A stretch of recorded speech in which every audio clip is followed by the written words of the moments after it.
Resident Evil Extinction, a novelization by Keith R. A. DeCandido. Chapter 27. Alice watched as the helicopter took off. She jumped up in hopes of nabbing the landing struts, but it was too far in the air for even her to reach, and she came crashing to the ground, rolling with the impact. Dusting herself off and cursing not so silently, she ran back into the tent. Kmart, Carlos, and Claire had caught up and were entering the tent just as Alice got back. To Kmart, Alice said, "See if any of these computers still work. I want to know where that chopper's headed." Nodding, Kmart ran over to the computer. Claire looked around at the 4 corpses that littered the tent. Then she looked up at Alice. "You weren't kidding." "About what?" Alice asked. "That death follows you around like a lost puppy?" "Claire," Carlos said in a stern tone. Alice, however, waved Carlos off. "No, she's right." Alice shook her head. "I never should have come to you." "Damn right you shouldn't have. If you hadn't shown up with your journal and your Alaska pipe dreams, we wouldn't have come to Vegas. These jerks set this ambush up for you, didn't they?" Alice said nothing. "Didn't they?" Finally, Alice nodded. Claire was absolutely right. Carlos, gripping his wounded shoulder tightly, said, "And if she hadn't shown up, we'd all be dead." Angrily, Claire whirled on Carlos. "On what planet? She didn't send those crows." That brought Claire up short. Alice, too, as she'd temporarily forgotten about the mutated birds. "They were literally eating us alive. If Alice hadn't shown up when she did, everyone, not just the ones who died today, but everyone would have been killed by those things." The tent got quiet after that. Claire was fuming, and Alice couldn't blame her. She was lashing out at Alice because the vast majority of the convoy for which she had taken on responsibility was dead, and Alice was a convenient target, and not an entirely illegitimate one, Carlos's protestations notwithstanding. Carlos just stared at Claire, blood dripping down his arm from where he'd been injured. In a small voice, Kmart said, "Excuse me." Alice looked over at the teenager. The monitor in front of her was active. "Sorry to interrupt your bickering, but that chopper's headed for a weather station in the Salt Flats. I can print out the map." "Good," Alice said. "That's where I'm heading." "That's where we're heading," Claire said. "Claire, no," Alice said. "Carlos was right, but so were you. I can't ask you to follow me." "It's not your choice." She held up her hands, indicating the tent. "If this is just what they have for a little outdoor excursion, that base probably has equipment up the wazoo. This is the best resupply possibility we've found. Hell, they've got a helicopter, maybe more than one." She smirked in a frightening impersonation of Alice's own facial expression.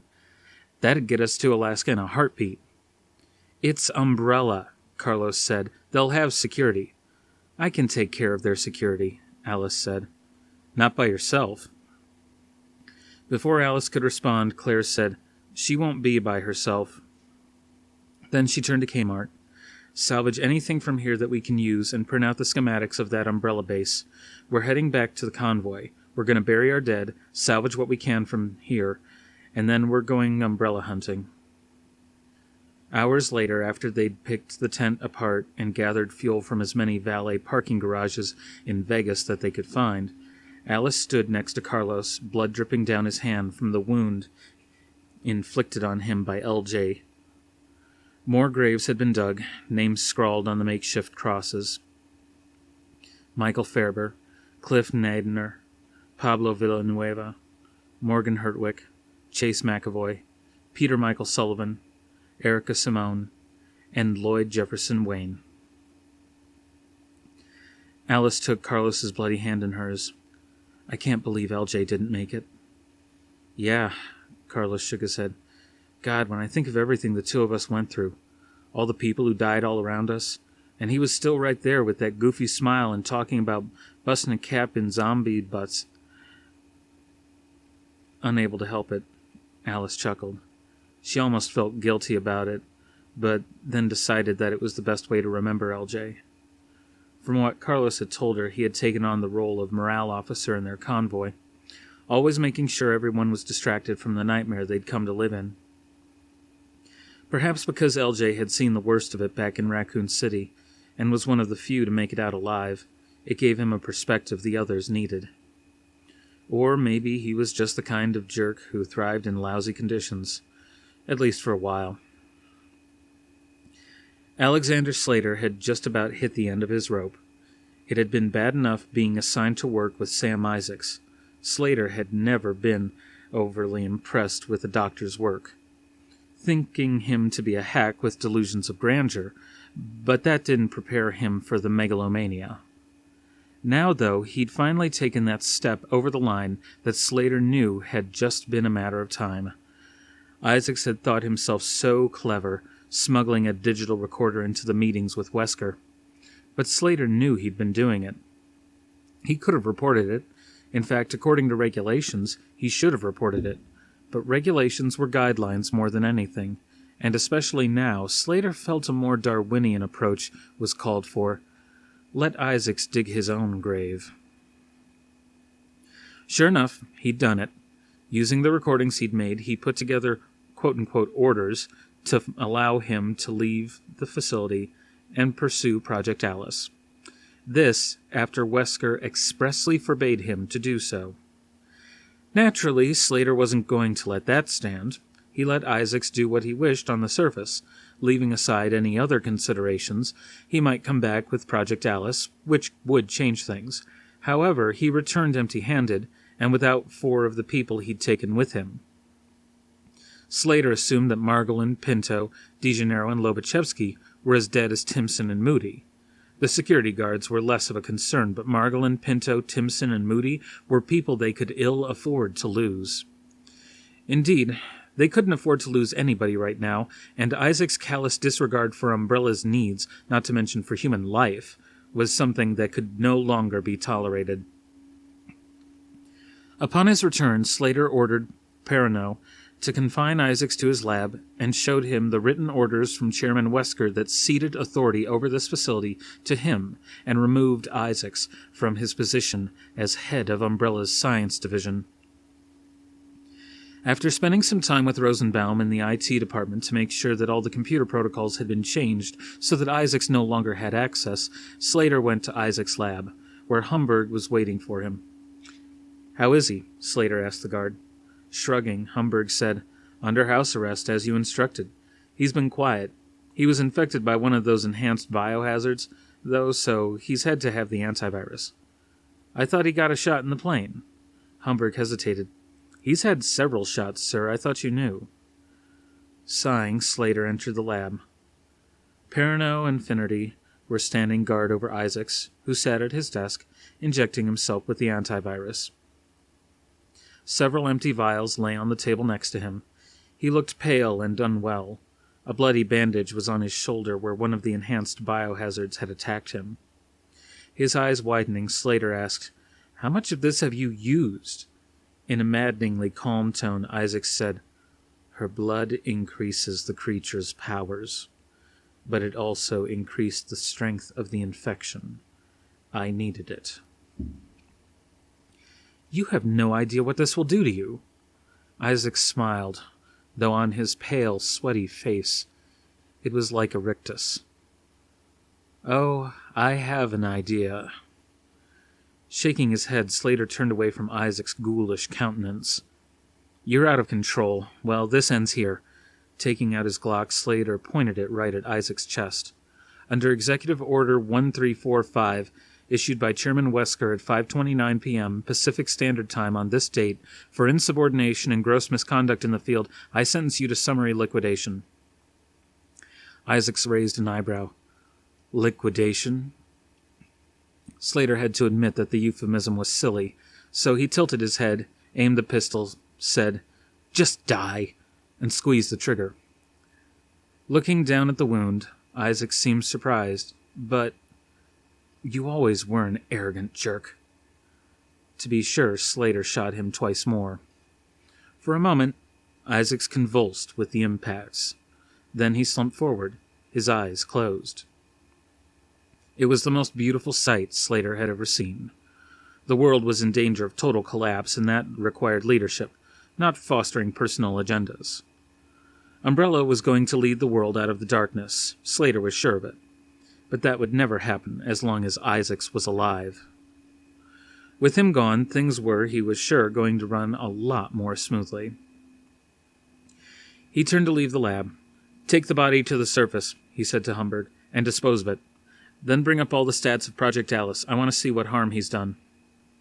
Humbert said nothing. Instead, he was staring ahead, his mouth hanging open. Confused, Slater turned around. Sam Isaacs was standing upright, smiling that awful smile, 3 big bloody holes in his chest. "Don't look so shocked." Isaac's voice sounded different, deeper. That wasn't the only thing different. Slater could see something slithering in his chest wound. Isaacs raised his right arm, and then it split open. Slater felt the mustard on the sandwich he'd had for lunch rise into the back of his throat as the flesh of Isaac's arm peeled back to reveal green tentacles. The tentacles lashed out in all directions, piercing through flesh and body armor and equipment. 2 went straight for Slater's eyes. He didn't have time to scream. The corpses of 4 men lay at Sam Isaacs' feet. No, not Sam Isaacs. That was the name of a human.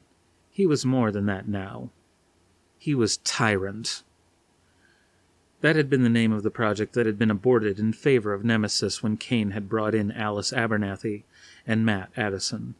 But Isaacs had never abandoned Tyrant, because the T-virus had, he was sure, been the key to it. The so-called super-undead had been the first step. The antivirus was the next. Mixed with the formula he'd developed with the late Dr. Margolin, it had done its work, changing Isaacs as the T-virus had changed Alice Abernathy. He looked down at Alexander Slater's corpse. It was the most beautiful sight Isaacs had ever seen. No, not Isaacs. Tyrant. Chapter 28. Peanut couldn't believe what he was seeing. He'd pulled sentry duty today, which already pissed him off. He hated standing around with his MAC-10 looking like a fool, but after that crazy woman in the Prius killed Motown and Cowboy, Peanut couldn't really do his usual routine about how the sentry stuff was stupid. Next to him, B was picking at his fingernail.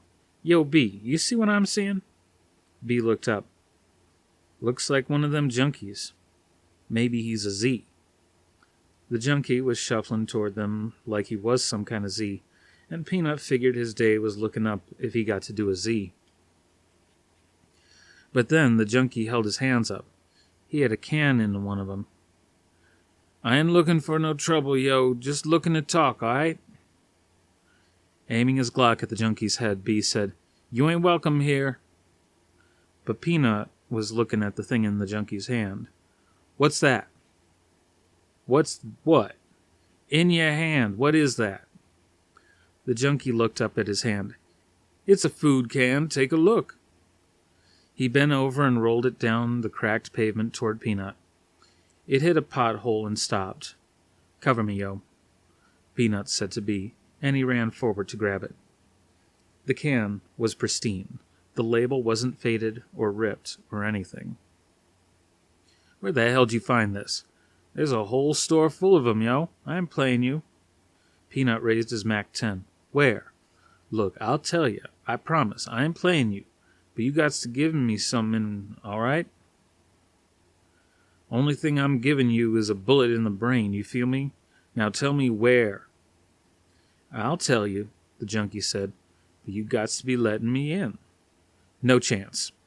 "Then shoot me, 'cause I ain't telling you anything till you get me inside. I can't be living out here no more. Ain't nowhere safe from them Z's." B cocked his Glock. "Shoot him." Peanut turned around. "This a fresh can, yo." "So? So it means this guy found himself a motherlode." They had plenty of water and guns and ammo, but the food was starting to get light. Fewer pigeons came by lately. In fact, the only one they had in a month turned out to be that crazy woman in the Prius. Only thing she did to help was give 'em 2 less mouths to feed. Last ones to come by were those people in that minivan. Lots of food, no guns. Peanuts shot their leader in the back of the neck his own self. But they needed more food. This needed to go to council. Keep your hands in the air and move your ass aside. The council consisted of the 5 people who'd been with the group longest. With Motown dead, Cowboy wasn't on the council. That meant Peanut, Snoopy, Riot, String, and Dogmeat. The chairmanship rotated, and right now it was Dogmeat. LaWanda had gone out to join Bee on sentry duty, which meant that Bee'd spend the whole time staring at LaWanda's butt. But that wasn't LaWanda's problem. With Motown, Cowboy, and Yolanda dead, Yolanda got bit by a Z that broke through the perimeter. They was only 12 now. Pretty soon there'd be more council than no council. The junkie, whose name was Andre, was in the meeting too, telling everybody about a deli that they couldn't get into for the longest time. But he'd found a way in. Don't nobody know about it except for me. And it'll stay that way. You got my word. Yeah, Riot said, 'cause your word means so much, don't it? String said, Look, we need food. We can't be hoping more pigeons will show up. That's a forlorn hope. Ain't nobody left. We ain't the only ones left, Snoopy said with his annoying lisp. Maybe not, String said. But by now, only folks that ain't Z's are going to be like that woman the other day. Hard. Only ones left will be survivors, and if they come by, Riot said, we'll shoot their asses. To hell with this. Let's just get the food and go. Peanut asked, What about this guy? I'll take you there, Andre said. You can't tell us where it is? Snoopy asked. I could, but I ain't gonna. Besides, you ain't gonna know the way in unless I tell you. Dogmeat finally spoke. We vote. The motion is to let this junkie into the group if he shows us where to find this food. All in favor? Riot kept his hand down, but everyone else raised theirs. Aight. Dogmeat looked around. We send 6. 1 to keep an eye on this guy. He pointed at Andre. 3 to gather food. 2 to keep an eye out for Z's. No, String said. That's almost half of what we got left. Andre said, You're gonna need at least that many to carry the stuff. Safety in numbers, Dogmeat said. Anybody else disagree? He looked around at the council. Peanut actually thought they should take more, but he wasn't about to say anything to piss off String. If he did, Peanut'd be sleeping alone tonight, and he didn't want that. String was the only one who could suck him off right. Nobody else disagreed with Dogmeat. String sighed. Fine, whatever, but I ain't going. I'll go, Riot said. I'll be the one keeping an eye on this guy. He grabbed Andre by the front of his battered coat. It'll be me, Dogmeat said. Riot, Peanut, Robbie, Tish, and Omar. Peanut had been hoping he wouldn't be picked, but he was the one who used that workout equipment they'd taken from one of the hotels the most, so Dogmeat would probably have him carrying the food back. That was cool, long as they didn't find more Z's. One more thing, Dogmeat said to Andre. What? Andre asked, sounding scared. You join up. You be taking a shower, you feel me? Don't want no stink in our house. Andre grinned. I don't even remember what that feels like, but I bet it'll be fine. Let's go. Peanut was throwing cans into garbage bags when he heard the voice say, Drop it. Andre had been on the up and up. The deli was way over in West Baltimore, but it really was the motherlode. Riot was complaining that it smelled like ass, but nobody else gave a damn. There was enough food in here to last him at least another 6 months, especially what was in the basement. But then he heard that voice. Omar and Tish were outside, keeping an eye out for Z's and stray junkies.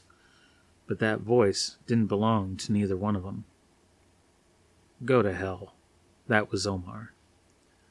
A whole mess of gunshots came after that. Peanut dropped his garbage bag, which made a lot of noise when it hit the floor, and took out his MAC-10. Everyone else took out their pieces too, aiming them at the door, except for Riot, who put his Beretta at Andre's temple. "The hell?" Dogmeat asked. Dogmeat?" Riot sounded all funky when he said that. Peanut turned around to see that somebody had a gun at the back of Riot's neck. After a second, he recognized the person. Dogmeat said, "Jasper? What the hell? I thought we was—" "We ain't nothing," Jasper said with a big grin on his face. "Drop your weapons." "I'd do it," said another voice. Peanut turned back to see that it was some white woman. She had 2 guns out. Those 2 out front didn't, and they're just as dead as the other 2 I shot the other day. Dogmeat said, "You're the one in the Prius?" She smiled. "The very same." "You guys are idiots, and also the luckiest jerks on the face of the planet, but your luck just ran out." Riot tried to raise his Beretta. "Kiss my— ugh!" Jasper splattered Riot's brains all over the refrigerator door, and Andre didn't move. Peanut dropped his MAC-10 on the floor. Nobody else was that smart. Bullets flew all over. It was the loudest thing Peanut had ever heard. He closed his eyes and covered his ears. After a few seconds, it was over. Peanut had been shot a few times back in the day, and he remembered what it felt like, so he knew he ain't been shot this time. He decided to open his eyes. Jasper and the white woman were standing there, their gun muzzles all smoking. Andre was too, but he didn't have no gun. Riot, Dogmeat, and Robbie was dead on the floor. The white woman repeated herself, "You guys are idiots." Peanut said, "What just happened?" "You lost, Peanut," Jasper said. "How many are left?" the white woman asked. "What?" Peanut was still kind of dazed. "Don't make me ask twice. How many of you are left?" They was 15. You killed Motown and Cowboy, and Yolanda got bit by a Z. And now these 5, so 7. The white woman lowered her guns. "Son of a gun. There were only 15 of you, over 100 people out here, and you couldn't summon the will to share what you have? Jasper tells me you have food, medical supplies." Peanut couldn't believe that was what this was about. "That's ours. What do we got to be sharing it for?" "Because there aren't that many people left. The Z's are taking over, and the only way the human race is going to survive is if they work together. A friend of mine is part of a big convoy. Got like 30, 40 people. They're traveling, staying alive, staying ahead of the Z's. You guys have a lot more than they do." And Jasper interrupted. "Valentine, shut up and shoot this guy, will you?" "No." Peanut had no idea where this woman suddenly got a conscience, but he'd take it. "What do you mean, no?" "I mean, he dropped his gun when we told him to. I don't kill people unless they threaten me. This jerk hasn't threatened me." Then she looked at him and smiled, as if Peanut was a meal she was about to chow down on him. "Yet." "I ain't threatening anyone, lady." "Peanut's cool," Andre said. "He the one that told the council to listen to me and stuff." "Good for him," Valentine said. "Let's see if he can keep his cool factor high. Besides the 2 on the road, where are your other sentries?" Peanut frowned. "What you talking about?" "Other sentries, where are they?" This woman was crazy. "We don't got no other sentries. What the hell for? We blocked off all the other roads. Don't nobody come except that way. Then we step 2. And if someone, say, walked up from the inner harbor? Don't nobody do that. Was this woman mental or something? How the hell they get there? Ain't nobody but Z's and junkies in this town left. Everybody else, they take the road." Valentine looked at Jasper. "You dealt with these guys?" Jasper shrugged. "Only game in town." "No, you were the only game in town. They were just play acting, and everyone bought it. Jesus, 15 people. You could have taken them down in a heartbeat instead of doing your hermit act." Again, Jasper shrugged. "I thought there were more." Peanut didn't say nothing. They always tried to make it seem as if there were about 50 of them whenever Jasper was around. String always put that stuff together. Well, your reign of terror is over. Officer Jill Valentine has come to town. Now it all made sense. Another cop? Damn. Not just a cop, Jasper said. Stars. You don't mess with them. Valentine grinned. Jill was amazed at how easy it was. She and Jasper moved around to the inner harbor, having to shoot their way through a few Z's on the way, and approach the convention center from the rear entrance. It took them 5 minutes of walking upstairs and through corridors and down escalators before they finally found a supply room, unguarded, amazingly, and then another minute before they saw a person who surrendered right away. Only one person resisted, and Jill shot her between the eyes. That left 6. One guy, who called himself String, and who Peanut had said would likely be the leader of the ones left, agreed to Jill and Jasper's terms. Open up the convention center to everyone, or get shot. Andre led the rest of the survivors from the row house on Fayette to the convention center. The stronger ones, which weren't very many, carried the food from the deli. A few wouldn't come past a certain point until they saw that nobody would shoot them. That night, Jill organized a huge feast. It was all canned food and water from the convention center's supply. Jasper walked over to her during the feast. Nice job. Thanks. No, thank you. It was easier to stay put in the arm building, do my business, and forget the rest of the world. But this... He shook his head. Hell, this is why I became a cop. Jill grinned. Not just so you could carry a gun? Nah, I hate guns. Really? Jill's eyes widened in surprise. Yeah, was always a good shot, but I hate the things.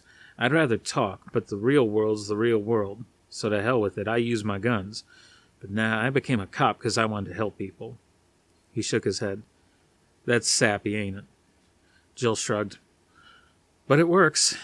This, she indicated the large convention center floor where they were holding the feast for more than 100 of the remaining living Baltimoreans, is better than what there was before. Everyone together instead of in 3 different factions, and maybe someday someone will come up with a cure. Jasper snorted. You believe that? I have to. Jill looked away. The alternative's too crappy to think about. She looked back at Jasper. You take care of these people, okay? Excuse me? I'm heading out. Like hell! Jasper said it loudly enough that several people, including Andre, heard him and looked up in shock. It's okay, Jill said, holding up her hands. We're good. Keep eating. She turned back to Jasper. I can't stay. I did the thing where I followed, and... Who said anything about following? Lady, you started this. You for goddamn sure are finishing it. These people need a leader. Not that council nonsense, and not some jerk who's been living in a building by himself. They need someone who's been in the world. Someone who can show them how to survive. And if some jerk does have a cure, someone's got to get it to them. That's you, Officer Valentine. Jill opened her mouth, then closed it. She'd just assumed that Jasper would take over. He was a cop. He was suited to it. But he was right. He'd been holed up alone for years. He wouldn't know what to do. Would she? She thought about the last words she said to Carlos in the It'll Do Motel in Idaho several billion years ago. Besides, this needs to be done, and I'm the best person to do it. It was true then, and it was true now. All right, she said. I'll stay.